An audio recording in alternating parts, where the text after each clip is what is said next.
ముందు మనము ఈ మట్టిని సరి చేసుకొని ఆ తర్వాత కొంచెం వాటర్ యాడ్ చేసుకొని మనం తయారు చేసుకోవాలి.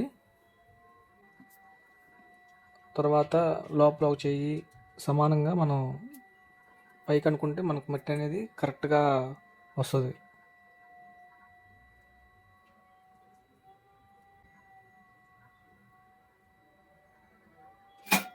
తర్వాత మనకి ఒక చిన్న రేకు ముక్క లాంటిది తీసుకొని సమానంగా ఫినిషింగ్ రావడానికి చేసుకోవాలి.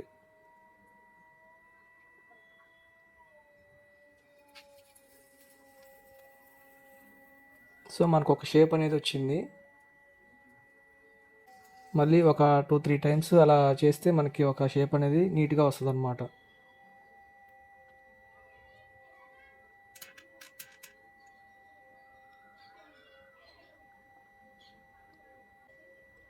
సో మనమైతే క్లోజ్ చేస్తున్నాం. అది మనం కాయిన్ వేయడానికి ఒక కింద ఒక అడుగులాగా చేస్తున్నాం అనమాట.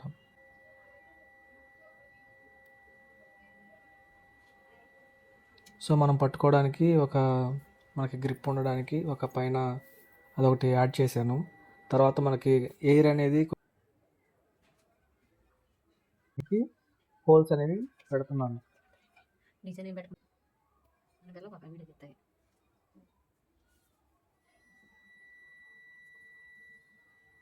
ఇంకా రెడీ అయిపోయింది. నేనైతే కట్ చేశాను. సో ఎలా ఉండదు, రియల్గా అది ఫైర్ చేసిన తర్వాత అలా వస్తుంది. కాయిన్స్ దాంట్లో ఆల్రెడీ ఉన్నాయి.